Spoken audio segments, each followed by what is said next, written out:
હિંમતનગરના મહાવીરનગર હાર્દરસામાં વિસ્તારમાં આવેલ canal front લોકોને ફરવા અને સમય પસાર કરવા માટે તૈયાર કરવામાં આવ્યું હતું. પરંતુ કરોડો રૂપિયાના ખર્ચે કેનાલ ફ્રન્ટનું બ્યુટિફિકેશન પણ કરવામાં આવ્યું હતું. પરંતુ હાલ કેનાલમાં ગંદકી, કચરો અને ગટરનું પાણી જોવા મળી રહ્યું છે. છાપરિયા 4 રસ્તા પાસે આવેલા હનુમાન મંદિર અને પંખી ઘરની નજીકથી પસાર થતી આ કેનાલમાં મહાવીરનગર વિસ્તારનું ગટરનું પાણી ઠલવતા હોવાનો આક્ષેપો થઈ રહ્યા છે, જેના કારણે દુર્ગંધ ફેલાઈ રહી છે અને મચ્છરોનો ઉપદ્રવ પણ વધી રહ્યો છે. જોકે ગંદકીના કારણે હવે લોકો કેનાલ ફ્રન્ટ પર ફરવા આવવાનું પણ ટાળી રહ્યા છે, તો બીજી તરફ વિપક્ષે પાલિકાની કામગીરી સામે આ ગંભીર સવાલો ઉઠાવ્યા છે.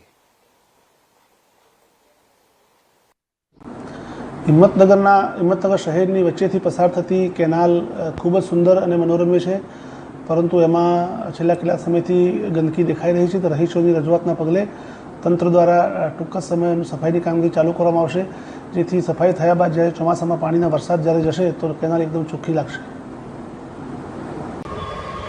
અત્યારે હાલ આપણે છાપડિયા ચોકડી ઉપર જે ધાર્મિક આસ્થાનું કેન્દ્ર હનુમાનજી મંદિર આવેલું છે, બાજુમાં જ લાખો રૂપિયાના ખર્ચે પક્ષી કેનું ઘર પણ બનાવેલું છે. આપ જોઈ શકો છો તે પ્રમાણે હિંમતનગર શહેરનું છાપડિયા વિસ્તાર, બાજુમાં આવાસ છે, તેમજ મહાવીરનગર, આ દરેક વિસ્તારનું જે વરસાદી પાણીની લાઈન છે, જે આ 24 કલાક વહી રહી છે, જે મળમૂત્રવાળું અને ઝાગવાળું પાણી, એસિડિક પાણી છે, એ આપ જોઈ શકો છો. અત્યારે હાલ આપણે અહીંયા ઊભા છે, પરંતુ આપણે વિડીયોમાં એની જે દુર્ગંધ છે એ મહેસૂસ થતી નથી, પણ સ્થળ ઉપર આવે તો આપણે ખબર પડે કેટલી ગંદકી છે. હિંમતનગર નગરપાલિકામાં 50 વર્ષોથી જે ભારતીય જનતા પાર્ટીનું ભ્રષ્ટાચાર યુક્ત એકધારું શાસન ચાલી રહ્યું છે, અને છેલ્લા 10-15 વર્ષથી જે આ રિવર ફ્રન્ટ કહો કે કેનાલ ફ્રન્ટ બનાવ્યો છે, એની ખૂબ પ્રસિદ્ધિ ભારતીય જનતા પાર્ટી કરી રહી છે. પરંતુ જાગૃત નાગરિકોને મારી વિનંતી છે કે થોડાક રાહ જોઈ અને પોતાનું વાહન ઊભું રાખીને આ કેનાલ તરફ ધ્યાન કરવામાં આવે. હિંમતનગર શહેરના મધ્યમાંથી આ કેનાલ પસાર થાય છે, જેના અંદર આ ભૂગર્ભ ગટરનું ગંદુ દુર્ગંધવાળું પાણી અહીંયા જમા થાય છે, જેના લીધે મચ્છરોનો ઉપદ્રવ વધે છે. અમો સક્ષમ વિપક્ષ તરીકે વારંવાર પ્રિન્ટ અને ઇલેક્ટ્રોનિક મીડિયાના માધ્યમથી આ પ્રશ્ન અમે ઉઠાવીએ છીએ, પરંતુ જે ચીફ ઓફિસર શ્રી છે, ભારતીય જનતા પાર્ટીના પદાધિકારીઓ છે અને જે અધિકારીઓ છે, એ પોતાની એસી ઓફિસોમાં જે નાણાં, ટેક્સના નાણાં છે એના વેડફાટ કરી અને ત્યાં એસી ઓફિસોમાં બેસી રહ્યા છે.